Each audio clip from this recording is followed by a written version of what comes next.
Pues como les decía, estoy emocionado con esta nueva serie. Estamos ya iniciando nuestra temporada navideña. Como dicen los anuncios, es la época más linda del año y con ella pues iniciamos una nueva serie. Y este año nuestra serie le hemos titulado nosotros así, le llamamos Navidades más que una noche buena.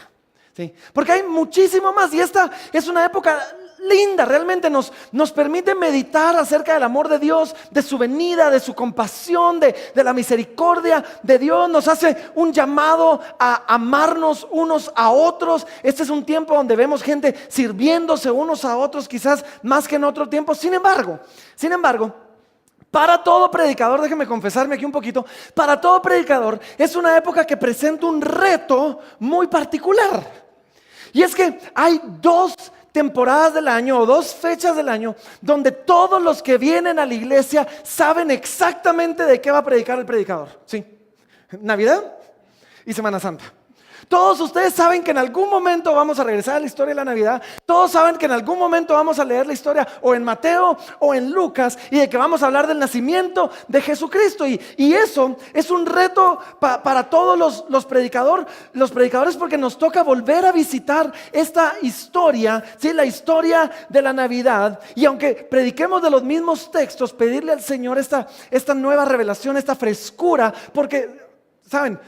Tenemos nosotros, los predicadores, tenemos una ilusión, tenemos algo que yo creo que nos engañamos a nosotros mismos, pero todos creemos que ustedes se recuerdan exactamente de lo que prediqué el año pasado. Y entonces Dios me libre de predicar lo mismo, ¿sí? Porque ustedes ponen atención y ¿cómo vamos a hacer eso? Entonces, lo que yo hago es que todos los años, cuando se comienza a acercar la época de la Navidad, comienzo a volver a leer, a releer la historia de la Navidad, las narraciones bíblicas de la historia de la Navidad. Comienzo a escuchar diferentes predicadores y diferentes pastores que están predicando y comienzo a pedirle al Señor que me dé esta nueva revelación. Y todos los años me sorprendo, de verdad me sorprendo, y por eso es que nuestra serie se llama como se llama este año. Me sorprendo de todos los años ir descubriendo cómo Dios comienza a mostrarme y a recordarme que hay mucho más a la Navidad que una noche buena. Que hay mucho más a la Navidad que simplemente una noche buena. Y que esta historia nos revela tantísimo más acerca de quién es Dios, tantísimo más acerca del carácter, el amor, la misericordia de Dios. Pero no solo eso, nos revela muchísimo más acerca de nuestra propia vida y lo que Dios tiene que decir a nuestra vida a través de esta maravillosa historia. Y este año, mientras leía nuevamente esta historia y mientras escuchaba a otros predicadores, déjenme también confesar esto, sí, escuché un mensaje de un predicador que escucho mucho, se llama Andy Stanley, sí, y estaba compartiendo un mensaje que yo solo espero que Dios me dé la gracia de poderlo piratear bien, sí, de poder compartir con ustedes con la gracia que él compartió mucho de esto. Tiene mi salsa, sí, pero hoy confieso que muchísimo de esto, pues el Señor estaba usando a otro hermano para traer esto. Pero mientras estaba escuchando esto, él se recordaba y yo me recordaba realmente que hay algo en nosotros. Cuando leíamos esta historia, hay algo en cada uno de nosotros, en ustedes y en mí, que es muy cierto de todos nosotros. Y es una parte integral de la naturaleza del ser humano, es una parte muy real. Y es que hay algo en todos nosotros que desea profundamente que las piezas de nuestra vida encajen como este gran rompecabezas. Hay algo en nosotros que trata de encontrar sentido a las diferentes cosas que le pasan a nuestra vida y tratamos de encontrarle un plan, un propósito a las cosas que nos están pasando y nos preguntamos cómo esto que nos pasó, cómo esta situación, cómo esta circunstancia encaja en este plan, en este propósito que creemos que quizás Dios tiene para nosotros. Y todos, eso está en todos nosotros. Algunos más son mucho más positivos, otros menos, pero todos nosotros buscamos darle sentido a las cosas que pasan. Y realmente creo que no lo hemos pensado mucho porque si solo lo vemos superficialmente, quizás no tiene mucho sentido que le busquemos sentido a las cosas. Pero conforme comenzamos a profundizar y en este caso en particular la historia de la Navidad, la venida de Jesucristo y todo lo que pasó alrededor de su vida, es una que nos recuerda Y nos confirma esto que había en nuestros corazones, que todas las cosas pasan de acuerdo a un plan, de acuerdo a un propósito, que nada de lo que pasa es aleatorio, que nada de lo que pasa es sin propósito, sino que todo está apuntando hacia un lugar. Y otra vez, todos queremos ver esto, todos queremos ver cómo encaja, cómo tiene sentido, que queremos ver propósito en nuestras circunstancias. Y en toda cultura, la nuestra incluida, en toda cultura, hemos desarrollado un lenguaje, expresiones que apoyan a esto. Y tenemos expresiones como estas. Déjenme darles solo algunas. Tenemos expresiones como estas. Y una de las expresiones es esta. Dice, alguna vez lo han dicho, es que todo pasa. ¿Lo han dicho o no? Todo pasa por una razón. ¿En serio? Todo pasa. Todo. Estás diciendo que todo pasa por una... Sí, es que todo pasa.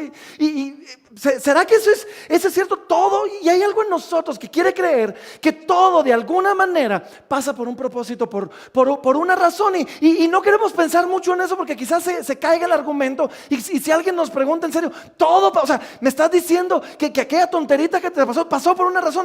No sé cómo, pero todo pasa por una razón, decimos nosotros, sí. O quizás decimos cosas como esto. ¿Sí? Decimos cosas como, es que yo no creo, ¿lo han dicho o no? Yo no creo en las coincidencias. ¿Alguna vez han dicho eso o no? No, es más, si vivimos en el mundo evangélico, en el mundo evangélico hasta le sumamos todavía un poquito más. Y decimos, yo creo en las diosidencias. Oí que alguien decía en algún momento. Sí, yo no creo en las coincidencias, yo creo en las diosidencias. Y yo, de verdad... ¿Qué significa eso? No sé, pero yo no creo en las coincidencias. Sí, y no me preguntes mucho, yo prefiero no saber, pero yo solo sé que todo pasa por una razón, que no hay coincidencias y hay un Dios, una fuerza universal, karma, algo que hace que todo, que no sea coincidencia. Sí. Y después todavía lo llevamos un poquito más lejos. Sí. Y decimos cosas como estas, sobre todo después de que alguien terminó con una novia, terminó con un novio o algo así para nuestros jóvenes o algo así. Decimos cosas como estas, decimos, es que no has conocido a la persona correcta todavía. Sí. ¿Lo hemos dicho o no lo hemos dicho? No has conocido a la persona correcta todavía. ¿Y qué significa eso? Algún día la vas a conocer. ¿En serio? O sea, ¿en qué basamos eso? O sea, ¿en qué basamos eso?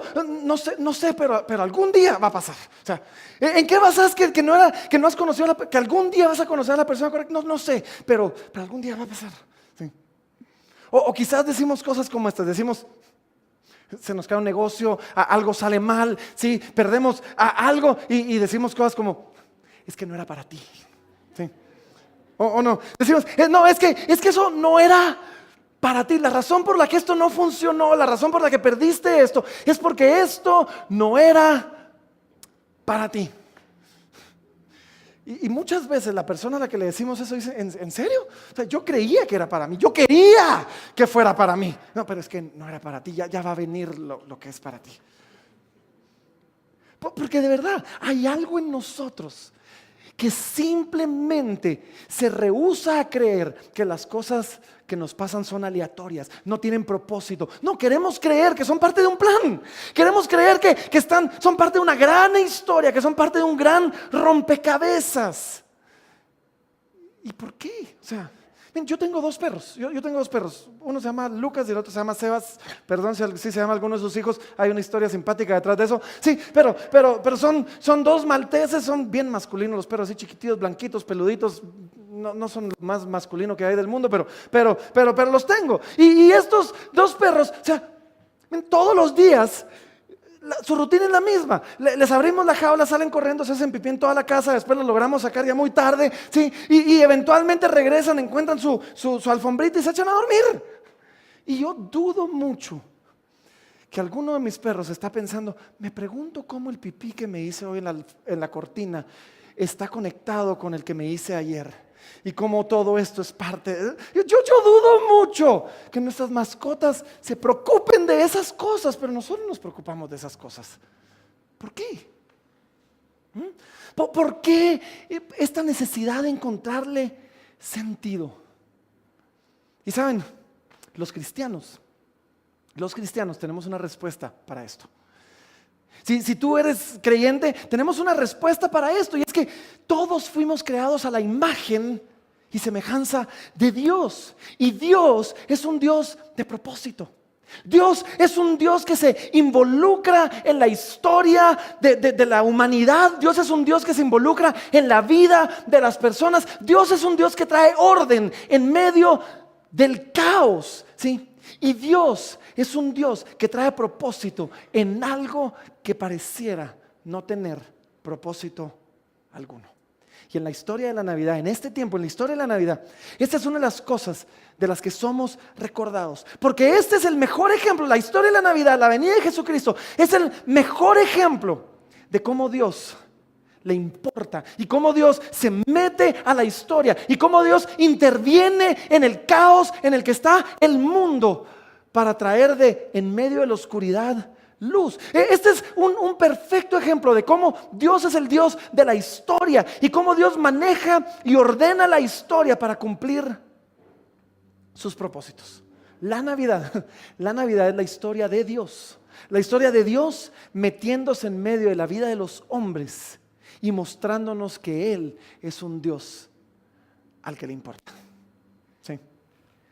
Y hoy vamos a leer una parte de esta historia. Vamos a leer una parte de la historia de la Navidad, ¿sí? Y vamos a regresar a ver cómo todo esto se conecta y cómo esta verdad tan maravillosa es recordada a nosotros a través de esta historia.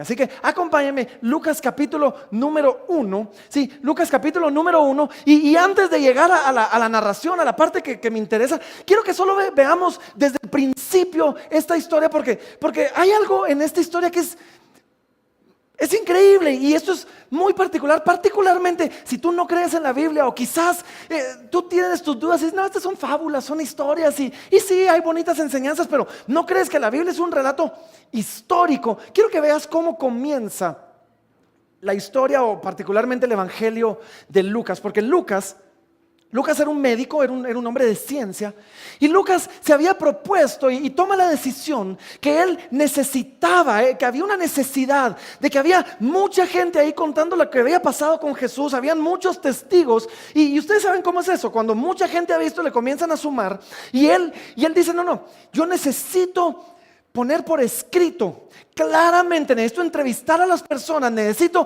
hablar con los testigos para ordenar la historia y que quede bien claro qué fue lo que pasó. Miren, Lucas capítulo número 1, versículo número 1, miren lo que dice así, puesto que ya muchos han tratado de poner en orden la historia de las cosas que entre nosotros han sido ciertísimas. Espera un momentito, solo, ¿entre nosotros? O sea, Lucas, ¿me estás diciendo que tú estabas ahí? O sea, que esto es parte de lo que tú viste. Sí, esto pasó en nuestro tiempo. Esto no fue algo de hace 100 años. No, esto acaba de pasar. Y miren lo que sigue diciendo. Dice, tal como nos lo enseñaron los que desde el principio lo vieron con sus ojos. O sea, Lucas, tú fuiste a hablar con los que caminaron con Jesús. Sí, yo entrevisté a Pedro y a Juan y entrevisté a todos los apóstoles y a los que lo vieron desde el principio y fueron ministros de la palabra. Y después dice, me ha parecido también a mí, después de haber investigado con diligencia. Quiero que miren esto, porque esto no suena como hace mucho tiempo en una galaxia muy lejana. Algo, yo lo investigué, yo fui y entrevisté y yo platiqué con esto no suena como a fábula, ¿o sí?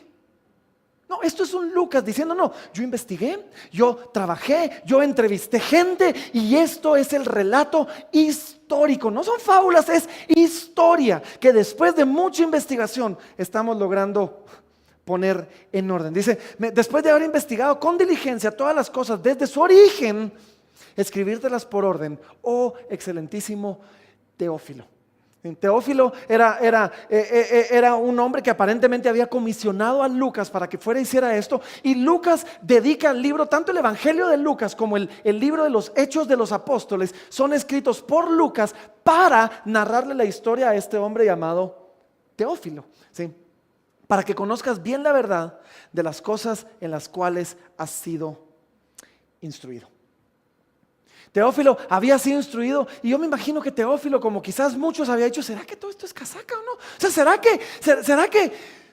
Y entonces manda a Lucas y Lucas investiga y Lucas pregunta y otra vez, esto no suena como a fábula, no por lo menos de la forma en que está narrado. Esto suena a investigamos, hicimos un trabajo de campo, hablamos con los testigos y esta es la historia. Estos son los hechos de lo que pasó. Y comienza a narrarnos y comienza con la historia de una mujer llamada Elizabeth y cómo ella en su vejez queda embarazada. Y de repente llegamos finalmente a la historia cuando el ángel se aparece a María la madre de nuestro Señor Jesucristo. Versículo número 26, vamos a brincarnos un poquito. Y miren lo que pasa en el versículo número 26. Dice así, al sexto mes del embarazo de Elizabeth, la parienta de María, dice, al sexto mes el ángel Gabriel fue enviado por Dios a una ciudad de Galilea llamada Nazaret, a una virgen desposada con un varón que se llamaba José, de la casa de David. Y en este momento casi, o sea, si él hubiera sabido lo que iba a pasar en la historia a raíz de su narración, casi hubiéramos podido oír la música de fondo, así como que fuera película, la música de fondo, mientras él escribía lo siguiente. Él escribía, y el nombre de la virgen era María. Lucas no sabía, no tenía idea de lo que iba a pasar a raíz de lo que estaba escribiendo. Miren, catedrales iban a ser construidas en el mundo, ¿sí? Edificios en todo el mundo iban a ser edificados, guerras iban a ser peleadas y gente iba a perder su vida voluntariamente, iba a entregar su vida para asegurarse que esta historia sobreviviera y llegara a la siguiente generación. Es más, gente iba a dar su vida para traducir esta historia a otros idiomas, para asegurarse que la historia no se perdiera y pudiera llegar a toda cultura. Pero Lucas no tenía idea de esto. Y nos presenta ahorita a nuestro personaje del día de hoy, María, la madre del Señor Jesucristo.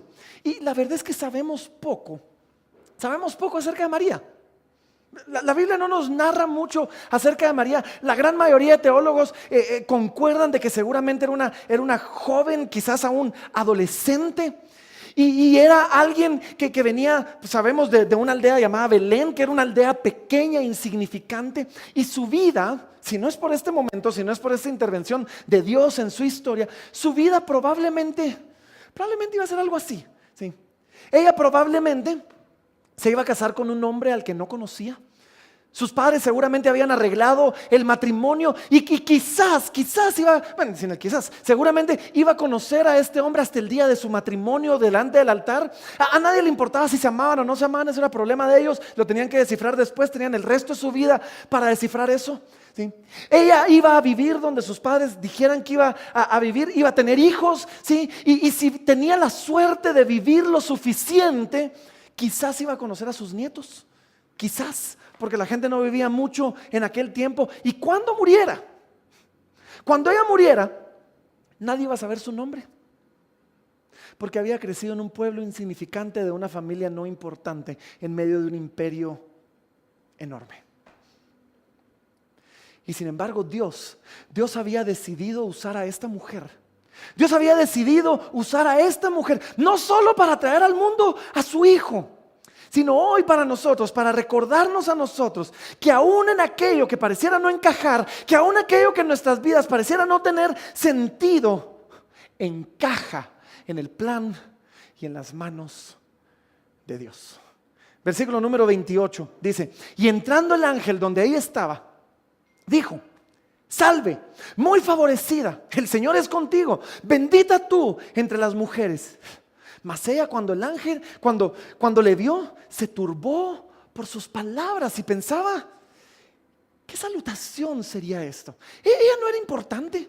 Sí, era del linaje de David, era descendiente del rey David, pero estaba lejos de ser real, de una familia real. O sea, era de una aldea pequeña, pobre, sí, era de una familia no influyente y se aparece un ángel.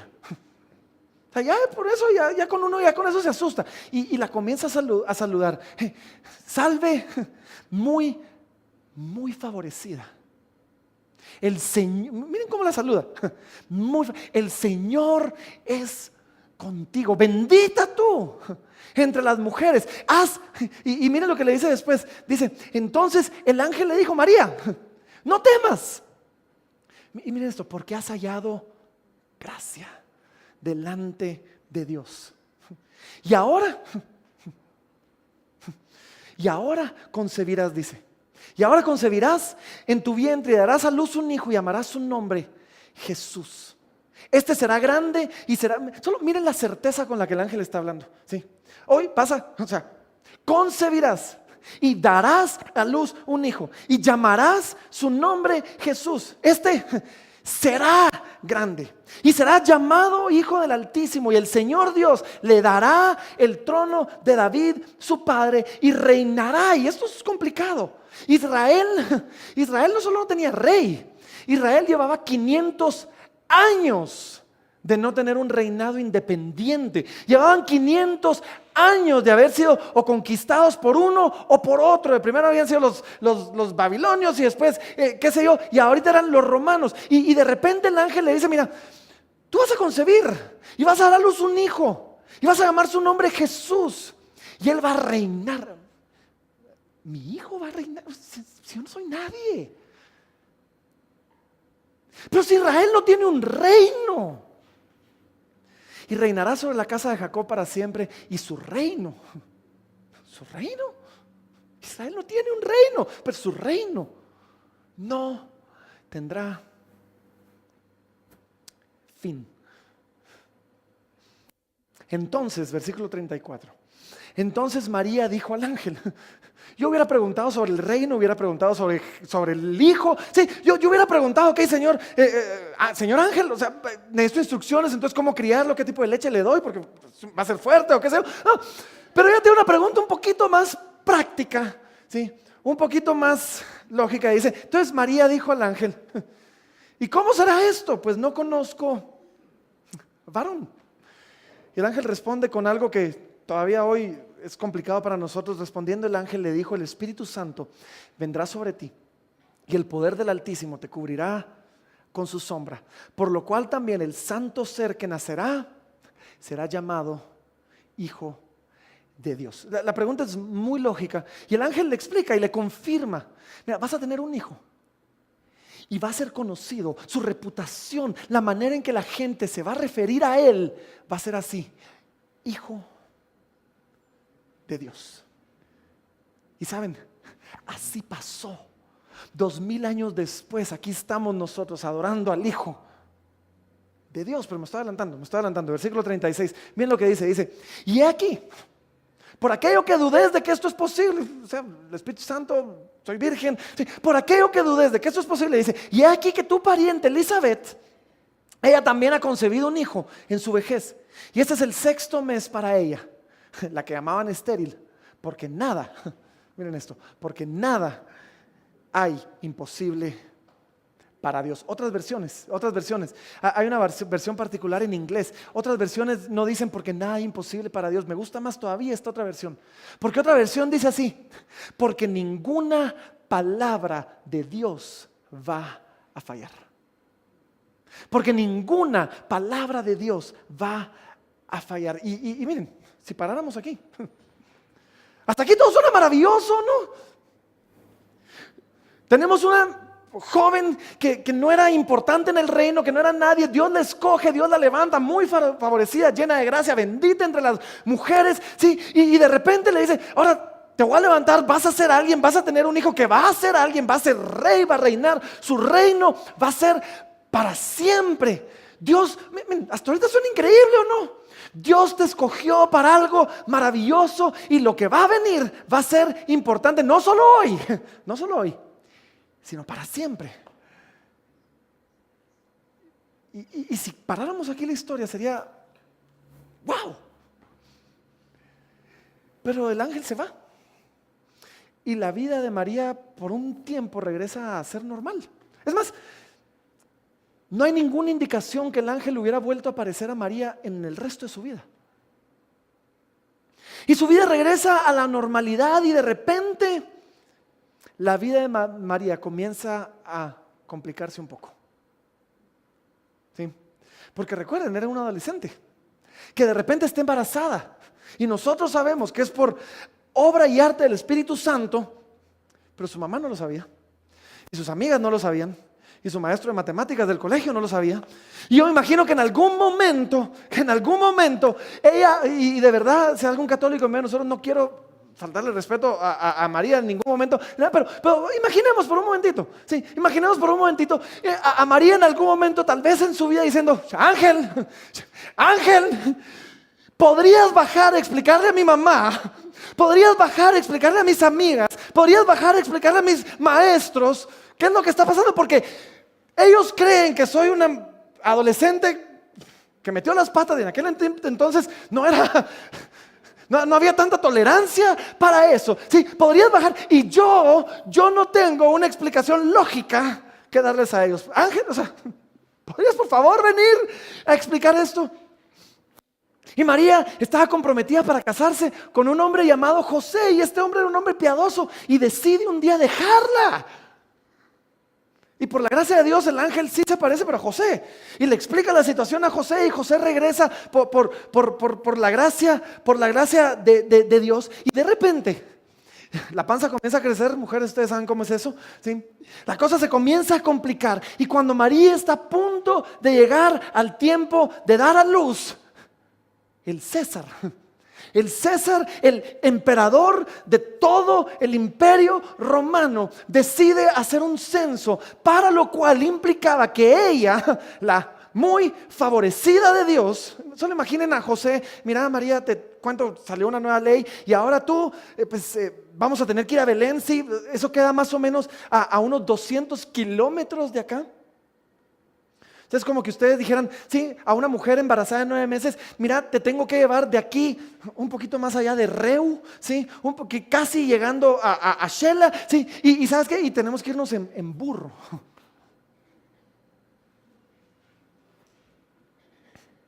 Y a la muy favorecida de Dios le toca montar un burro por 200 kilómetros, estando embarazada de 9 meses, para cumplir el mandato del rey. Y la cosa no termina ahí. ¿Cuándo llega? Ustedes saben la historia. ¿Cuándo llega? Resulta que llegan la caravana que iban, probablemente o los había dejado, porque ellos, al estar ahí embarazadas, se hubieran tardado mucho más tiempo que el resto de la caravana en hacer este recorrido. Sí, esas noches a la orilla de las carreteras han de haber sido peligrosas. Sí, y cuando finalmente llegan, resulta que todo el mundo estaba regresando a sus pueblos, y no había, ustedes lo saben, no había lugar para ellos. ¿Dónde? No había lugar para ellos en el mesón, ¿sí? Y otra vez, yo de verdad, yo puedo imaginarme lo que está pasando por la mente de esta mujer, diciendo: ok, muy favorecida delante de Dios, llena de gracia, bendita entre las mujeres, Señor, no podías haber mandado a un ángel, al mismo ángel, a Belén, a asegurarse de que hubiera lugar para mí en el mesón.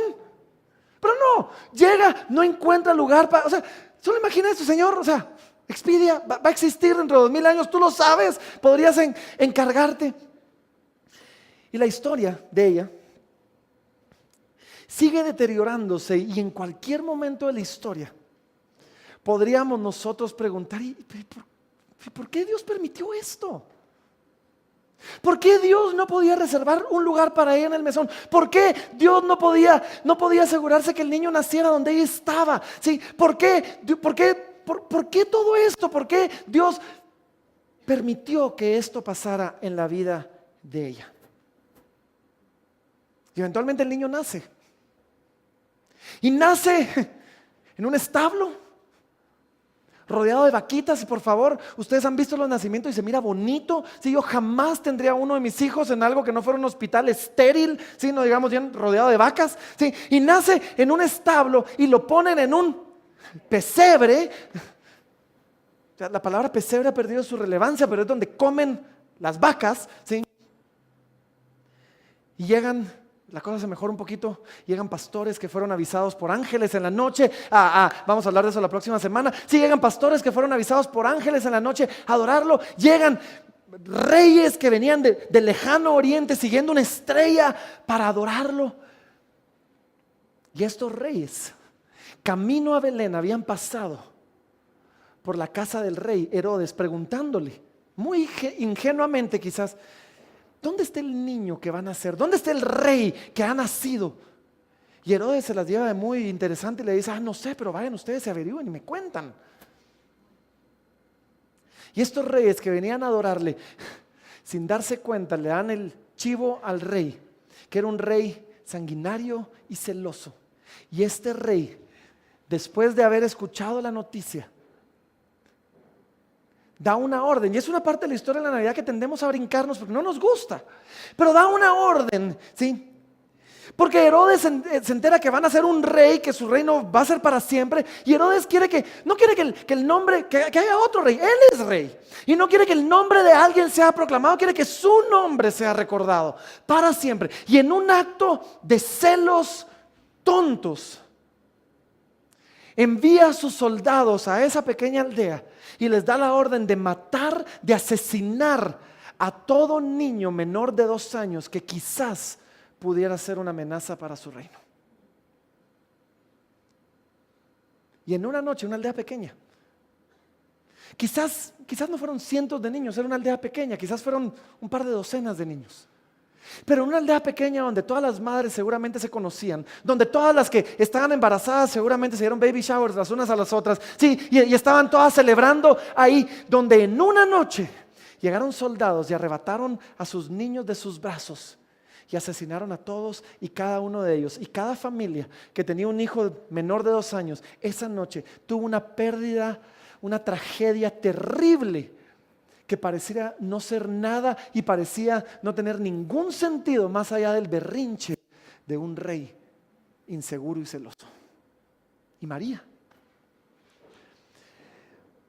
tuvo que vivir el resto de su vida, piénsenlo, es una mujer, tuvo que vivir el resto de su vida sabiendo que aunque Dios le había advertido a José por medio de un ángel que tomara a su hijo y se fuera del pueblo, no le había advertido al resto de familias y al resto de mujeres. Y aunque ella había sido salvada de esta tragedia, el resto de mujeres de esa aldea iban a sufrir el resto de su vida por una tragedia que le involucraba a ella.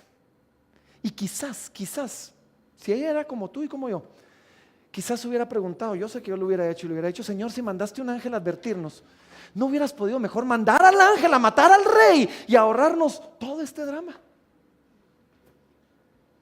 Y se van a Egipto, 350 kilómetros, quizás en otro burro, sí. Y otra vez, en cualquiera de estos detalles, nos podríamos preguntar, ¿pero por qué? ¿Pero cuál es el propósito? ¿Cómo encaja esto en un plan? ¿Cómo encaja esto en una gran historia? Y pasaron los años.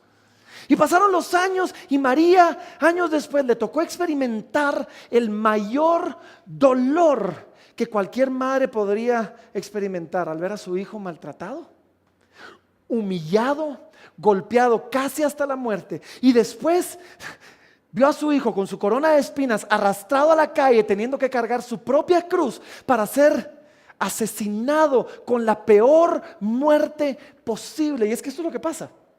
Los romanos habían perfeccionado el arte de la crucifixión. Y habían perfeccionado el arte de tal manera que el criminal iba a vivir la mayor cantidad posible de tiempo y sufrir la mayor cantidad posible de dolor antes de morirse para dar el ejemplo a todos los demás. Y lo romantizamos, tú y yo lo romantizamos. No vemos realmente lo que esto era porque sabemos todo salió bien, sabemos que Él resucitó. Pero ella tuvo que verlo sin saber el resultado. Y ella tuvo que verlo sin saber que iba a resucitar. Y seguramente en más de algún momento se preguntaba, Señor, ¿y no era yo la muy favorecida? ¿No era yo la llena de gracia? ¿No iba este hijo mío reinar para siempre? Para ella en estos momentos esto no era parte de un plan. Para ella en estos momentos esto era simplemente otro acto salvaje de violencia romana que no tenía ningún sentido para nadie. Y nos tenemos que preguntar, seguramente ella se lo preguntó, ¿había perdido Dios el control de toda esta situación? ¿Se le había escapado la historia de las manos a Dios? No. No, todo lo contrario. Tú y yo sabemos que ese momento donde ese hombre, donde el hijo de esta mujer está colgado en esa cruz, está justo en el epicentro de todo el plan redentor, de toda la historia redentiva de Dios para la humanidad. Sabemos que en ese momento donde quizás ella se sentía más abandonada que nunca y ella se estaba cuestionando el plan de Dios más que nunca, tú y yo lo sabemos. Tú y yo sabemos que en ese momento donde todo parecía perdido, era el momento de mayor presencia de Dios en el mundo, mientras Dios consumaba un plan eterno de traer redención y perdón de los pecados, enviando a su Hijo a morir en la cruz del Calvario. Tú y yo lo sabemos hoy. Y es por eso que esa cosa en ti y en mí, eso en nosotros que quiere orden, eso en nosotros que quiere propósito, eso en ti y en mí que quiere que todo tenga sentido en la vida, esa es la imagen de Dios en ti.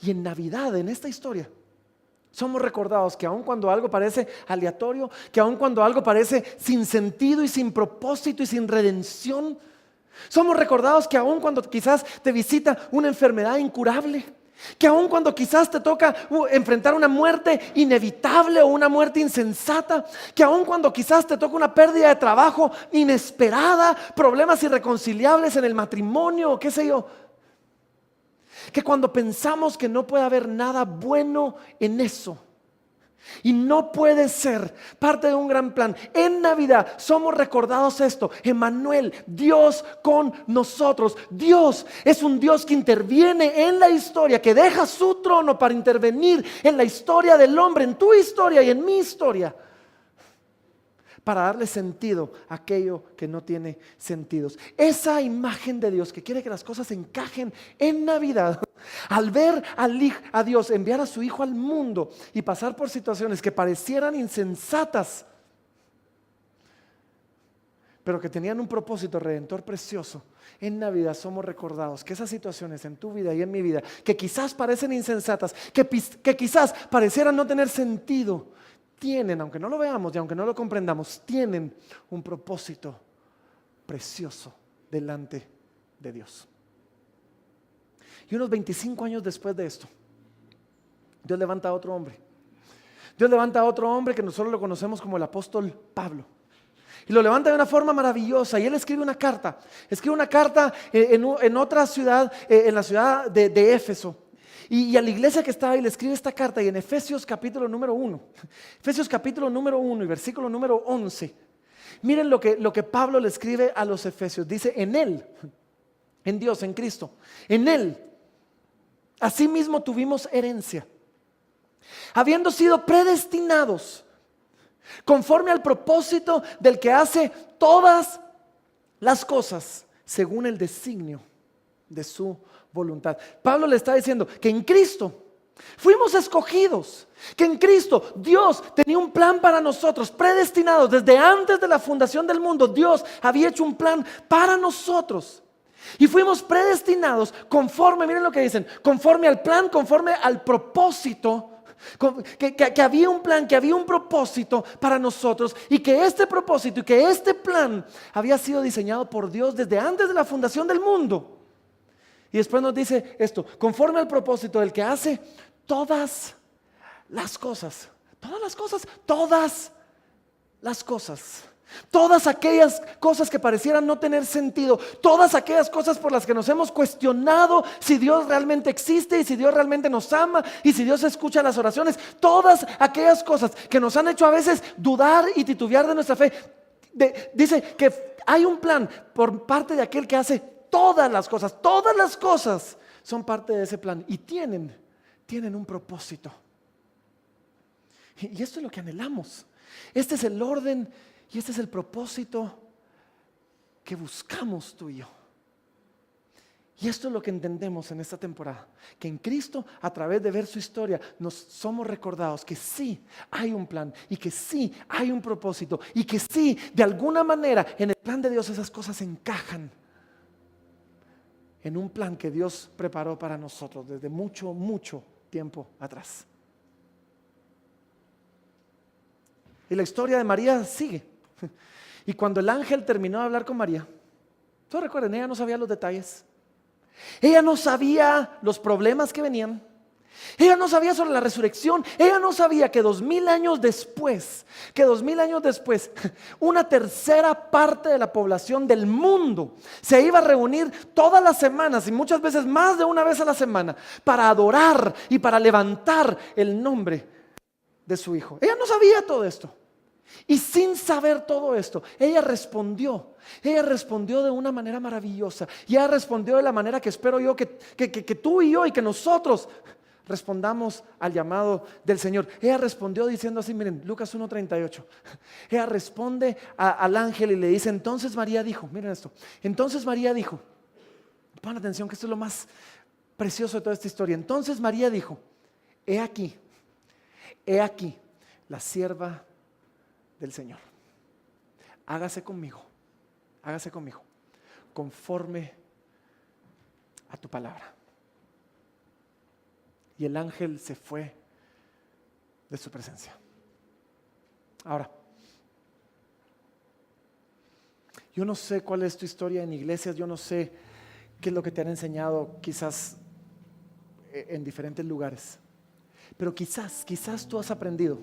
Quizás a ti se te enseñó que la fe, y yo no sé cómo te han definido la fe, pero quizás a ti se te enseñó que la fe, o creciste en una iglesia donde se te decía que la fe, la perfecta fe, es aquella que mueve a Dios hacia ti. Pero sabes, la perfecta fe no es la fe que mueve a Dios. La perfecta fe, y miren, se los voy a poner aquí en pantalla. La perfecta fe es la que nos mueve a nosotros a confiar en Dios cuando pareciera que Dios no se está moviendo. La perfecta fe es la que nos mueve a nosotros a poner nuestra confianza, a poner nuestra esperanza, a aferrarnos de Dios cuando pareciera que Dios no se está moviendo a ningún lado. La fe perfecta es la que nos dice, sí, nos conocimos tal como lo planeé.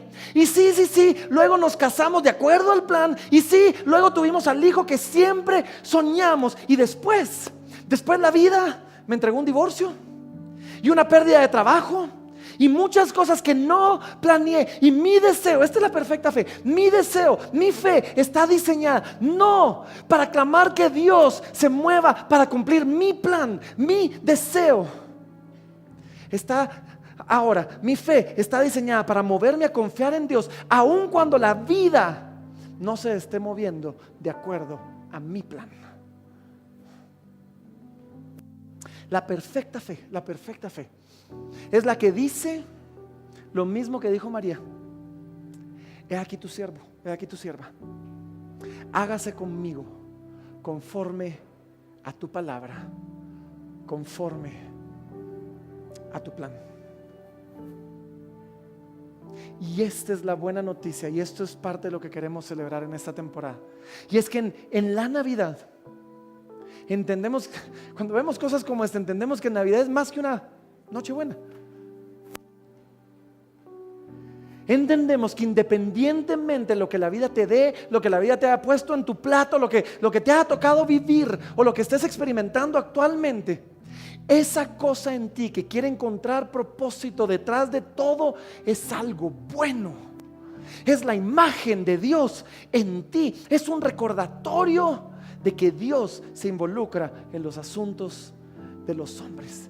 Y en esta temporada, mientras celebramos la venida de Jesús, quiero que recuerdes esto mientras ves quizás una situación que te ha tocado vivir o que te esté tocando vivir, y te recuerdes que Dios en la Navidad nos grita desde el cielo diciendo: me importa, y yo me involucro y me meto a la historia y manejo a los hombres para que cumplan el propósito, para que cumplan el plan que yo tengo para ellos.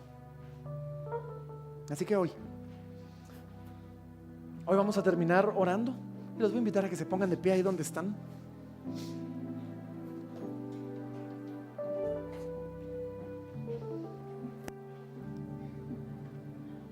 Vamos a terminar orando. Y no solo dándole gracias a Dios, sino quizás dando un paso de fe como María, que sin saber lo que está por delante y sin saber quizás que parte del plan involucre situaciones difíciles, sin saber eso, podamos nosotros hoy decirle como María: aquí tu siervo, hágase conmigo conforme a tu palabra. Señor, en ti confía mi corazón, en ti descansa mi alma. ¿Por qué? Porque sé que está sobrando tu perfecta voluntad. Así que Padre, gracias Señor. Gracias Señor por preservar esta historia, mi Dios. Por preservar la historia para que llegara a nosotros siglos después y pudiéramos ser recordados nosotros que tú eres un Dios al que le importa, que tú eres un Dios que se involucra en los asuntos de los hombres, que eres un Dios que interviene en nuestra vida para llevar a cabo tu perfecto plan, que hay un perfecto plan y que todo lo que nos pasa no es aleatorio, sino que encaja en el plan que tú has diseñado para cada uno de nosotros, mi Dios. Y hoy simplemente queremos rendirnos delante de ti, decirte, Señor, unirnos a esta canción diciendo: en ti, Señor, reposa mi alma y mi ser descansa en ti. Y en medio de todo lo que pase, Señor, yo puedo ser feliz. ¿Qué tal si lo decimos todos juntos y le decimos al Señor así?